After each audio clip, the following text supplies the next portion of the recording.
welcome to my channel, Polymath. Almost all politicians tell us that national deficits are very dangerous and that governments can go bankrupt. They say that if a government spends too much, it will burden future generations with debt. These statements seem reasonable, but have you ever wondered how a country can go bankrupt? What happens when there is a deficit? If someone were to come out and say that in fact, a country cannot go bankrupt and the problem is not printing money, what would you think? This is not just an imaginary idea, but a current important economic theory called modern monetary theory. In this issue, we will introduce an excellent work on this theory called The Deficit Myth by Kelton. The author, Kelton, is a renowned economist who has taught at various universities in the United States and served as the chief economist for the U.S. Senate Budget Committee. He has been recognized as one of the 50 most influential people in U.S. policy debates. Before delving into this new world, let's review the previous views on national finances, which can be summarized as the household budget analogy. For example, how do you plan for expenses when your family wants to buy a new car? For a normal household, the principle is to spend what you earn. Traditional budget theories have also been based on this idea. For a country to spend money, such as paying for children's education, the premise is to borrow from the people or tax them. However, Kelton points out a paradoxical fact. In reality, tax revenues are not enough compared to expenditures. The government actually spends first and then taxes. In other words, the purpose of government taxation is not really about money, but rather to encourage people to produce for the government through taxation. Kelton presents a story to illustrate this view. The father of modern monetary theory, Mosler, is a top investor. He has a large mansion and asks his children to help clean the house. If they obediently sweep and wash the dishes, he will give them a few of his business cards. As you can imagine, the children didn't clean up at all. But the incredibly intelligent Mosler made a small change. He required the children to pay him 30 business cards each month. If they didn't pay, they couldn't watch TV or go shopping. As a result, the children had to obediently do the chores. The once worthless business cards became a currency. Let's now think from the perspective of the government. The so-called financial resources of a country do not come from the people, but from the government. This is also why family income and expenses are often mismanaged. For a family, the reason they need to earn more and spend more is because they're afraid of debt. But the government itself is the issuer of money and doesn't need to worry about where the money will come from. Many people may still find this idea absurd. Therefore, Kelton gave a real example. In 2019, the U.S. Congress passed a bill to increase military spending, approving an additional $80 billion. This money didn't come from taxes but from the Department of Defense. After Congress approved it, they could sign contracts with companies like Lockheed Martin.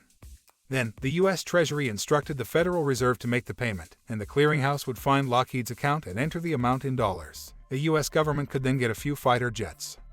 Some may ask, if it's so easy, why doesn't the government just stop collecting taxes and simply print unlimited money for everyone to spend? This question actually touches on the core concept of modern monetary theory. The fiscal restriction of a country is not the deficit but inflation. In other words, excessive spending only occurs when it causes inflation. To summarize, for modern monetary theory, a sovereign country acts as the issuer of money, not the user. It will never go bankrupt and doesn't need to worry about how much it spends like a regular household. The issue for the Department of Defense to buy fighter jets is not whether they have the money but whether Congress approves it. The spending limit for a country is not the deficit but inflation. But if that's the case, why does the government have debt? Why does the country owe money? Modern monetary theory believes that the purpose of selling U.S. bonds is not to raise funds for the government but to provide another form of currency to buyers, paying interest and even considering it another form of dollar. And the purpose of this special dollar is to control interest rates. In the early days, if the Federal Reserve wanted to raise interest rates, it would sell some U.S. bonds. The buyer will use part of their bank reserves to purchase bonds. Once enough reserves have been removed, the Federal Reserve can raise interest rates. Conversely, if they want to lower interest rates, the Federal Reserve will buy bonds using newly created reserves. However, the functionality of modern bonds has decreased as the Federal Reserve can adjust short-term interest rates without relying on bonds. In the eyes of modern monetary theory, national debt is actually a relic of history and the result of decisions made by numerous congressmen. If the U.S. ever wants to pay off its debt, there are two simple methods: buying back bonds with bank reserves or gradually ceasing to issue bonds until all outstanding debt is paid off. This could affect interest rates or inflation, but it would not lead to the country's bankruptcy. Some savvy investors, like Warren Buffett, understand this concept. He once said that as long as the U.S. continues to issue its own currency, there will be no form of debt crisis. With these concepts in mind, we can approach financial news from different perspectives. Regarding the issue of China holding U.S. bonds, Kelton believes that the key lies in why China is holding U.S. public debt. Initially, China sold its products to the U.S., which sold fewer products to China. This resulted in a trade surplus for China, and then China took its earned U.S. dollars to buy U.S. bonds to earn interest. From an accounting perspective, the U.S. does not owe China money, as China simply converted its earned U.S. dollars into U.S. bonds. In other words, the U.S. owes China only a bank statement. Turning to the issue of Greece's debt crisis, Kelton explains that Greece abandoned its own currency in 2001 in favor of the euro, making them no longer the issuer of their own currency. Thus, their debt was calculated in euros, and during the 2008 financial crisis, Greece experienced a severe recession, resulting in a budget deficit that could only be resolved through borrowing. Here comes the problem. They cannot use their own central bank to help clear all payments because they use the euro. You can imagine it as Greece being like a city such as New York or San Francisco. They do not have the authority to issue their own currency, so they must rely on a central bank. Greece had to pay a premium to borrow money, and the 10-year bond yield rose from 6% to 35%. They were forced to borrow at interest rates they could not afford. In the end, the European Central Bank intervened, but the cost was demanding strict austerity measures from Greece.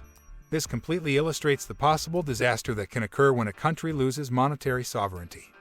I don't know if after reading the above introduction, you feel like Kelton makes a lot of sense and has solid evidence and logic, but because it's so different from conventional thinking, it's hard to accept at first. In fact, the current academic community's opinion on modern monetary theory is the same.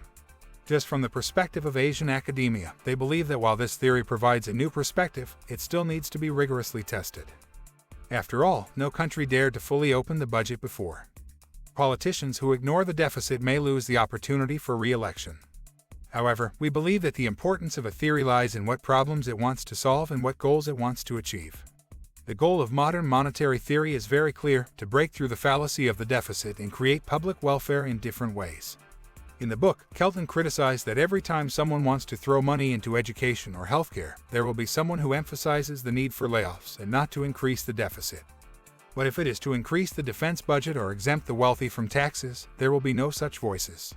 This highlights a huge problem. How to spend money may have nothing to do with the deficit, but with political interests and ideologies. However, from the perspective of modern monetary theory, as long as the government is willing to pay, it has the ability to pay for social welfare spending that benefits the people. The real problem is no longer that there is no money to use, but whether the economic growth can keep up with the speed of money printing. Or as former Federal Reserve Chairman Greenspan put it, there is nothing to stop the federal government from creating money and paying it to someone. The real issue that social welfare spending needs to consider is how to establish a system that produces real assets, so that everyone can use the welfare they receive to buy something. In other words, the ideal government in the eyes of modern monetary theorists should not always be anxious about how to pay, but should focus on how to spend money and maximize the improvement of people's lives under the premise of avoiding inflation. In fact, in the era of gradually loose funds, the way of spending money of major countries in the world has slowly approached modern monetary theory. It is just that the concept of the deficit cannot be discarded on the surface. Perhaps one day, we will really see an unlimited money printing mode beyond quantitative easing, but the financial world is too complicated. Whether this model has hidden problems still needs to be verified by future generations. What do you think about it? Leave your comments below. Thanks for your watching.